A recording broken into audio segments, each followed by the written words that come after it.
Alright, we have Roadhouse here. Looks like it could be a pretty good action flick, and that's Post Malone fighting in an underground club. Alright. A friend of mine suggested I come talk to you. I own a roadhouse out in the Florida Keys. Lately, it's been attracting the wrong clientele.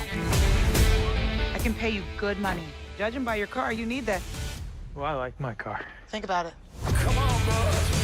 Look, Roadhouse is an adaptation or reimagining of the 1989 film of the same title, starring Patrick Swayze. That 89 title becoming kind of a cult classic. This one from director Doug Liman stars Jake Gyllenhaal, and it premiered at South by Southwest to a standing ovation.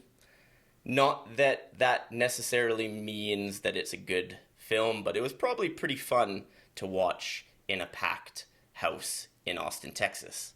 Look, before I dive into this review, I'm just gonna say Roadhouse is what it is. It is occasionally funny, it's sometimes intense, and it's mostly a not great action film.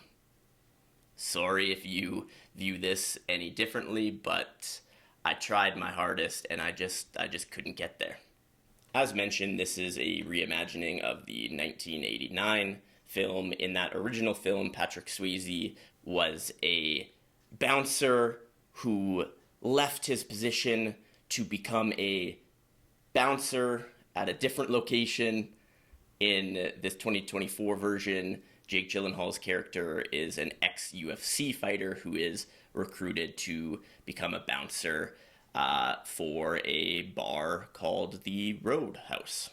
He's recruited because of his raw physical abilities as a UFC fighter, and as we come to learn, he has a very checkered past, ultimately culminating in an experience within the octagon that will haunt him for the rest of his life. As the film states directly at one point, Jake Gyllenhaal's character is not afraid of anyone, but he's afraid of what he might do when pushed too far. The film is essentially full of these kind of cheesy one-liners, some of which admittedly made me chuckle out loud. There are some funny and redeeming moments, but on the whole, it's just not very good. Director Doug Liman is known for his direction of action films, some not so good, but some actually pretty good, most notably Edge of Tomorrow and the Bourne Identity. It's pretty clear, though, early on that Roadhouse is not at that same level of those two films I mentioned. I was pretty open to giving this a chance. In fact, I have generally been a Jake Gyllenhaal supporter. He's in that weird, murky territory where the world can't seem to decide if he's actually a good actor or if he's just a pretty good-looking guy who is all right on screen. I've generally been in the former camp. In fact, some of my personal favorite films have starred Gyllenhaal, thinking of pictures like Enemy and Nightcrawler, and he has been brilliant in those. In Roadhouse, not so much. It seems like, for whatever reason, in recent years, Gyllenhaal has been more focused on getting into great shape and taking his shirt off. Obviously, we see that here in Roadhouse. We saw that in Southpaw, and I would love to see him get back to his kind of psychological thriller roots, where I think we see him shine the most. There aren't really any great performances here, and part of that is due to the writing, those cheesy one-liners. There's very little character development. We have a first-time performance from the legendary Conor McGregor, and he was sort of funny, but the whole shtick kind of wears thin he's basically just there so that the audience looks on screen and says, oh, that's Conor McGregor. This is pretty funny, but when he's there for going on 30 plus minutes, it tends to wear a little bit thin.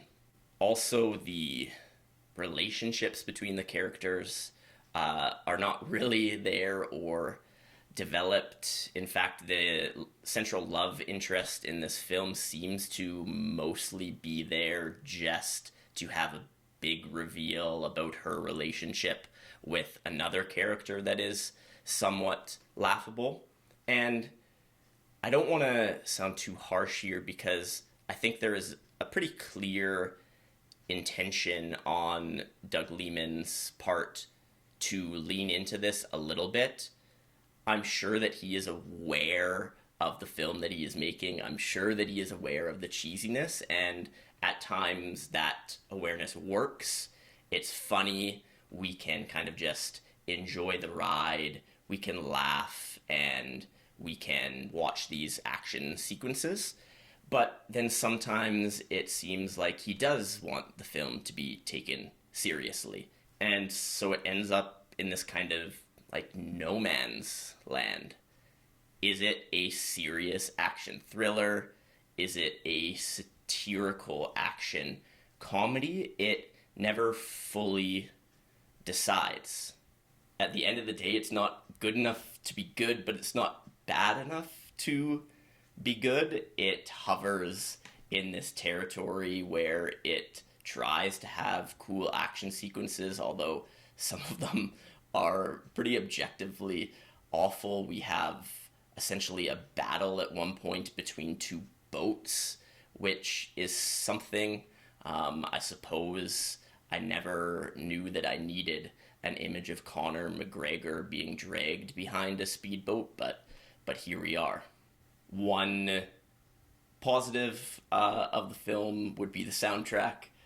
Jake Gyllenhaal's character, as I mentioned, is a bouncer at this bar, and they have live music every night, so we do get a pretty nice taste of different genres, some big hits that we hear on stage in this bar, and that's certainly enjoyable. But beyond that, there's not too much redeemable here. I think that it's a classic case of a movie that didn't know what direction to take. I wouldn't say that it was a waste of my 2 hours. I found it somewhat enjoyable. A few chuckles, a few good action sequences, and if you have Amazon Prime, it is available on Prime Video. So I'm not saying avoid at all costs, just you should know the movie that you're getting yourself into. Thanks for watching this shorter, not so serious review of Roadhouse. Feel free to let me know if you disagree. Do the like thing, the comment thing, the subscribe thing, and watch some other videos. Thanks.